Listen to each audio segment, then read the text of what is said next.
The hardware of our robot for this season was basically just one vertical tracking wheel for most of our season when we ran traction wheels.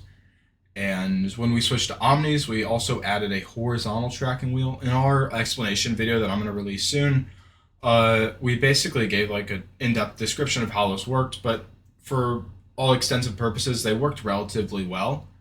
And then the other sensors that we used on our robot were four distance sensors that were on up, down, left, and right of the robot, and they helped for our distance sensor reset implementation. And we also used an inertial sensor, which is pretty standard, to track our heading.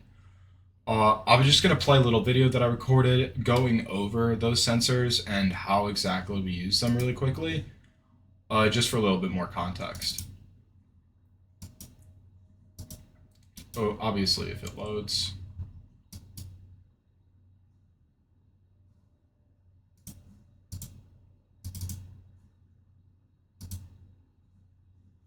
So checking back in, we basically just for programming, our bot, we decided, I think we are using like, 1, 2, 3, 4, 5, 6. We're using 7 different sensors, so we'll go over that right real quickly.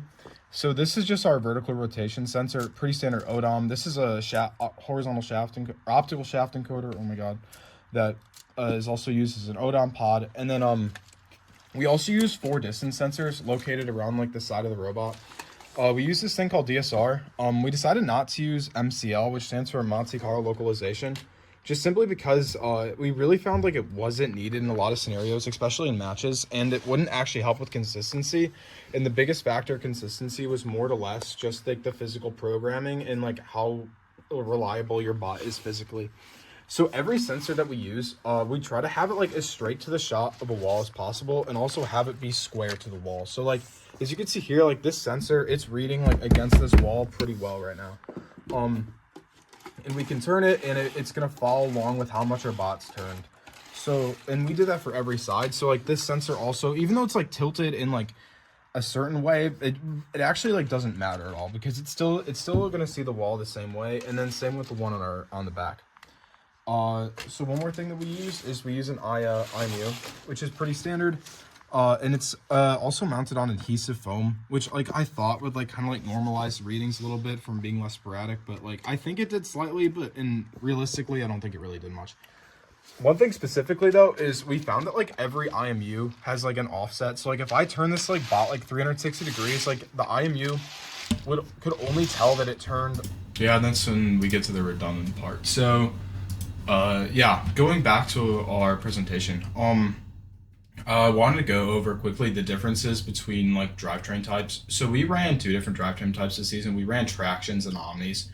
And one of the things we found out with omnis is that you really can't predict the trajectory and change it a lot in the PID based movements that Lemlib provides. So that's like one big thing that I would say. If you're using omnis, your autons are almost always going to have to be slightly slower if you want consistency. It's a real trade-off that's going to happen, and there isn't really a way to get around it.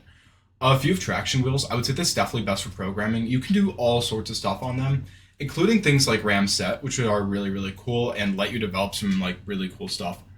Uh, yeah, basically, and then if you have more Omni wheels, I would say your stuff is going to become more consistent. But if you ran 4 Omni wheels like us, it's going to be like relatively difficult to make super consistent autons, even if they seem relatively basic, just because of how much scrub there is on the wheels and the tiles.